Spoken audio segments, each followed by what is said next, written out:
Unnus Annus. This is the Wong Baker Faces Pain Rating Scale. Look on the scale. I want you to tell me, where's your face on this scale? No hurt? Hurts a little bit? Hurts a little more? Hurts even more? Hurts a whole lot? Or hurts worst? It's actually a self-awareness test. He's holding up the card in front of your face. He's like, now what are you rating yourself?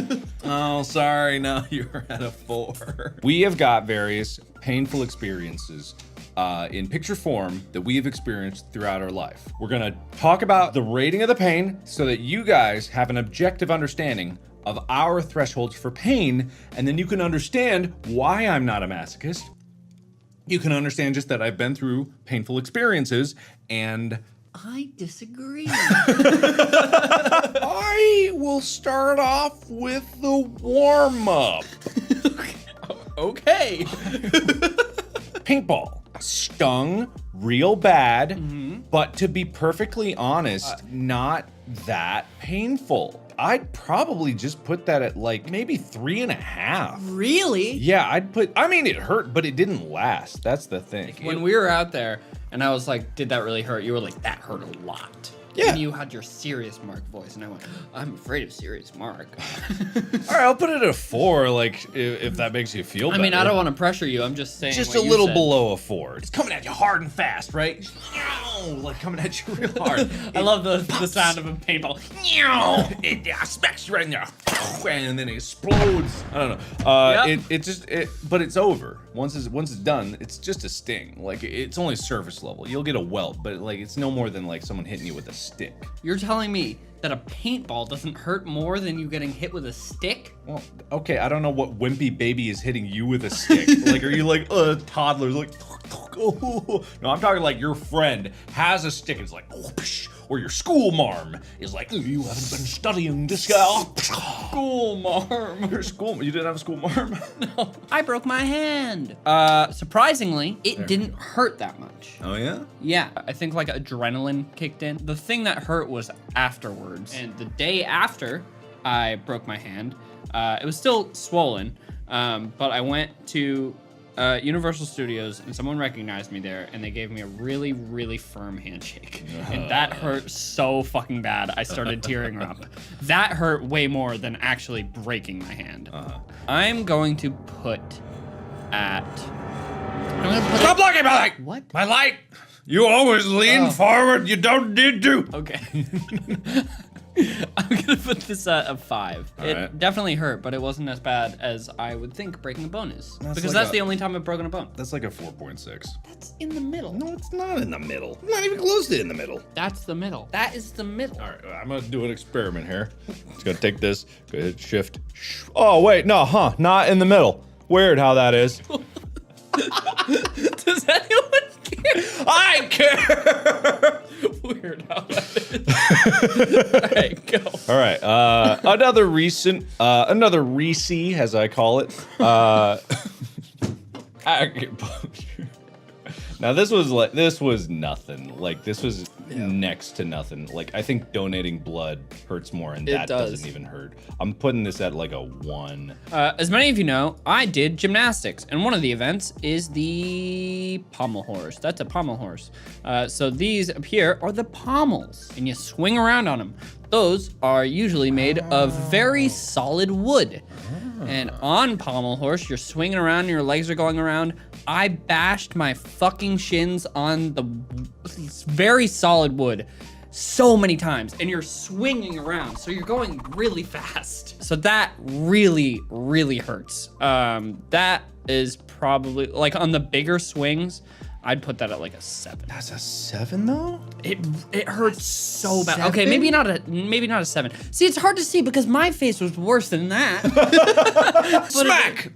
I'll put it at a 6. Let's go into things that I've talked about, but I've never really explained. Now, I was cooking chicken wings one day, and I stupidly, after the thermometer broke, mercury got in the oil, I was like, oh shit, I gotta dump this. And I almost went to dump it in the sink, and I'm like, oh my god, that'd be a terrible idea. Oh, stupid me. I need to cool it down first. So I ended up pouring water. You put water in it? Yeah, it bubbled all over my hands. And so I got second-degree burns all over my palms, splattering all over my hands and stuff. When was this? 2010. I think it was 2010 that this happened. So I burnt my hands. Now, the thing about this is the instantaneous pain I didn't feel just because of the adrenaline rush.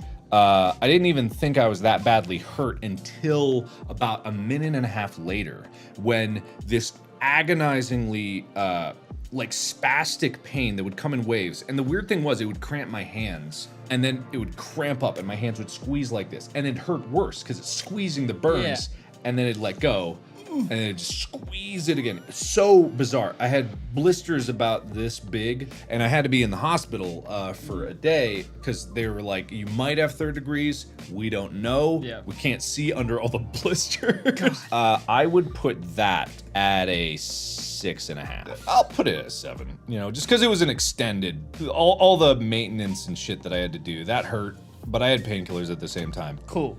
Similarly, when you're doing things on high bar and parallel bars and stuff like that, you get like crazy big calluses, and then those calluses rip. So I had a rip on my hand that was my entire palm, and it was my entire palm, and it was like pretty deep in there. And so it was a huge rip, the worst rip that I had ever gotten. And so my coach pulled me aside, and he was like, we have to clean this. And then he took out a bottle of hydrogen peroxide, and he said, this won't hurt. I almost passed out. I think this might be the most painful thing I've ever had happen. Yeah. Because like I immediately like went white in the face and started to fall back because it hurt so bad. So I'm gonna put it at like a 9.5. That was awful. That was so terrible. Yeah, that was great. And then I couldn't like do anything with my hand for a bit. Oh. Let's get a few. I'm gonna do a little lightning round. B, 3 for B. Wasp for me hurts a little more than a B. They're badass, but to be honest, it's not that much worse. Ice bath, it's not a pain. It's just uncomfortable. It's just uncomfortable. I'd put it like this for hurt you a little bit. Another gymnastics one. These are grips. You wear them on your hands. They're made of leather. We would get grip slapped, so people would just come up and hit you in the face with them. That hurt a little bit. That was just like a big sting all at once. I'll do B's as well. Bees don't really hurt that much. Another gymnastics, most of mine are gymnastics ones. This is a vault. This is not the correct vault. Mark got this. I ran full speed and I missed the springboard and just like went into my chest. That hurt a lot. I didn't break anything at all, but it just like knocked the wind out of me. I'll put that like right there. Airsoft gun. That's like a 4 maybe. Now for some big boys. Let's talk about my intestinal blockage. I was home in Cincinnati, and suddenly I went, ooh, ouch, ouch, something hurts. And I was like, ah, man, I got a cramp or stomach ache or something like that. And then it just wouldn't go away. And it only got worse. Like within an hour, I was doubled over in pain, and I was just like, this is not going away. I got a big poop coming through. But what happened was scar tissue from my previous surgery had become dislodged. It snapped during like movement or something, like, and then it was attached to my intestines, and when it snapped, it pulled and it cinched off my intestines. And basically it was just the poop, and my body couldn't get through, so it was just building up and it was swelling my intestines, and the increasing pain was just from the stretching of my intestine. Either way, I got in the hospital. It was awful because the only solution was surgery. Yeah. And the only solution to relieve the symptoms was to suck it out from the other side. So they put a line down my nose. That's like one of the most unpleasant things ever, isn't it? It sucked because they when they put it in, they had a doctor in training put it in. Why? Why? So he goes down, he's up my left nostril, and he's just like shoving it in, and I feel him hit the back of my nose, like right at my skull, and he's like, "Pah, pah." And I'm like, oh, fuck. And he's like, it's not going down. And then he gives up. He pulls it out. And he's like, all right, I'm gonna try the other nose. Pah, pish. And I hear something crack, and it's just like, oh, and it's going down. And that sucked. I was in the hospital for maybe like 2-3 days. This is a long ass story, but for the duration of time, that sucked. I'll put that in an 8. I got roundhouse kicked in the face. That hurt a lot. That's gonna go at like a 6. That really was not great. I've held on to a dog shock collar a couple of times and gotten shocked. That's not fun. It's not too bad though. I'll put that at like a 4. I have split my head open like 5 times. This one I think was I was running in my dad's office and they had tile into the kitchen, so I was sliding into it and then I slipped and smashed my head against the corner of the wall. But that wasn't the most painful part. The most painful part was going in and they were like, oh, we can't do stitches, we gotta do staples. And so I was a child, and so my dad knew that I wasn't gonna let them do that. So he tricked me and got a popsicle and was like, Ethan, do you want a popsicle? And I was like, of course I want a popsicle. And I start eating the popsicle. And then the doctor comes from behind me and just and staples my head. And I was like, what just happened? And then I just started screaming. It was terrible. I'll put it like a 6.3. Little lightning round for me. Broke my arm. I put the 5. Hot sauce. This hot sauce called Flashbang. Hold that for me. Right there, that's good. I also cracked my skull open as a kid, jumping off the stairs. I don't remember it. It didn't actually. I don't remember it hurting at all. All I remember is there was a lot of blood. Okay, so this is my tumor removal. It's not the actual removal of it. It was after. Is this before or after the intestine? Before. This is what caused this. Ooh. I had a tumor in my adrenal gland. It was about half the size of a fist. It's called a ganglioneuroma. It's a tumor made of nerve cells, which is apparently very rare. My appendix was about to explode. Similarly. Jesus So they Christ. found this tumor because I had that, and they did a CAT scan in my stomach. I was in the hospital, and they were like, okay, your appendix needs to come out. It's about to burst. Also, you have a tumor. Don't worry about that right now. I'm like, wait a minute. Hold on there. Just casually toss that in there. Yeah. But long story short, I get it out. It's fine. When I wake up, for the first day, I had a little bit of a problem. I actually had an epidural for this, which is a direct tap into the spine to deliver painkillers. It's fine. There's nothing wrong with that. No, I know. It just like makes me like shiver. Yeah. The problem was it was causing my leg to go numb, which is not good. I couldn't walk because my legs just wouldn't work. So they made a change to the painkiller. They were going to decrease the amount of anesthetic. They actually ended up decreasing both. So I was on no painkiller immediately after my surgery. This was not only was it one of the most painful experiences of my life, the problem was no doctor believed me. So the doctors would constantly check the epidural. They'd send nurses in there, check the machinery. It's like, it's giving you pain killers. It's giving you the fluids. We see the bag draining. Like we can't give you any more.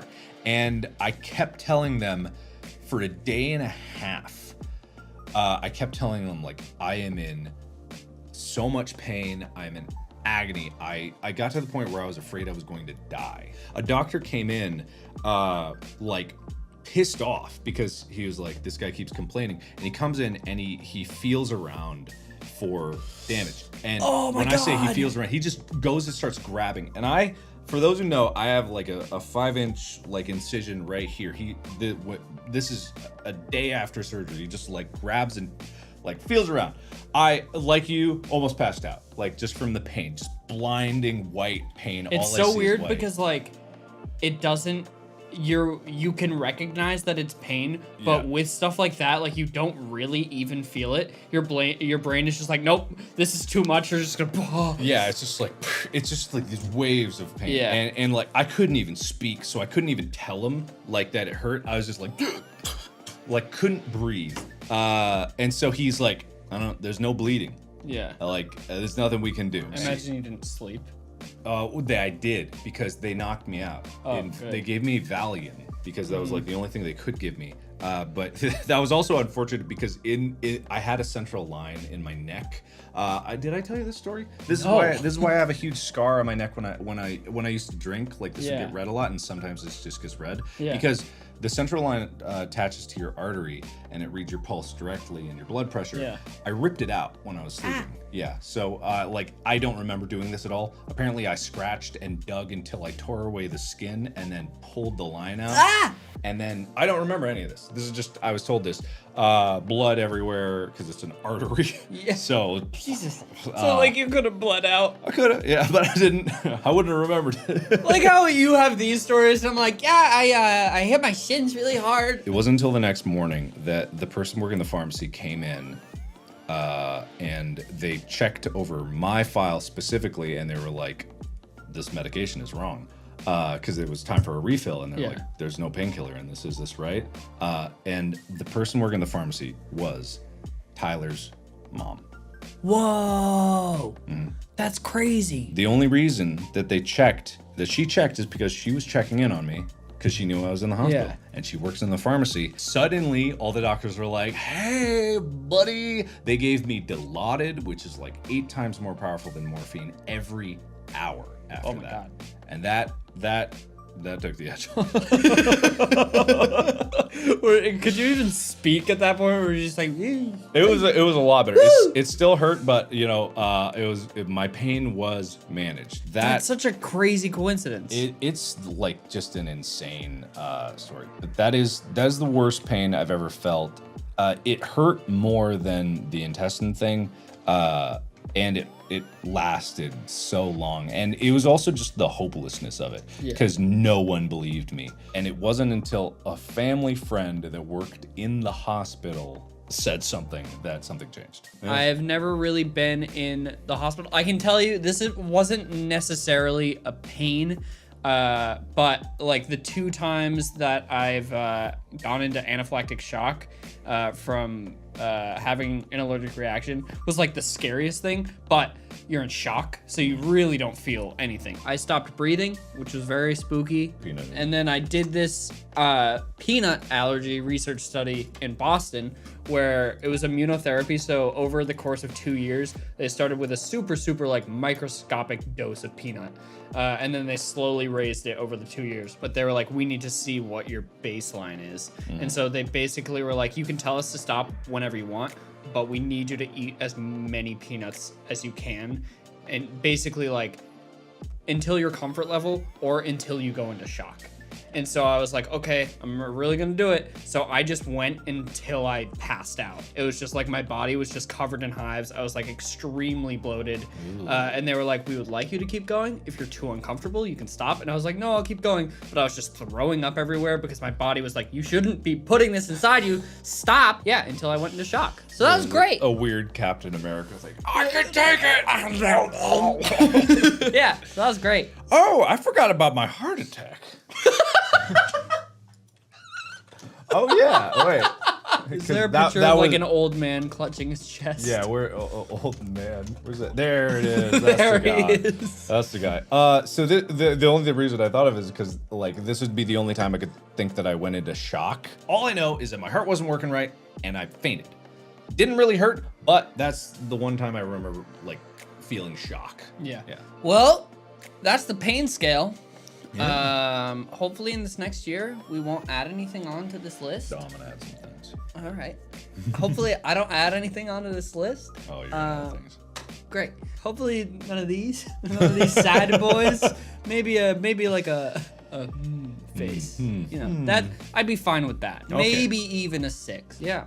And just to clarify, like I hope this explains, like I'm not a masochist. I've just been through pain.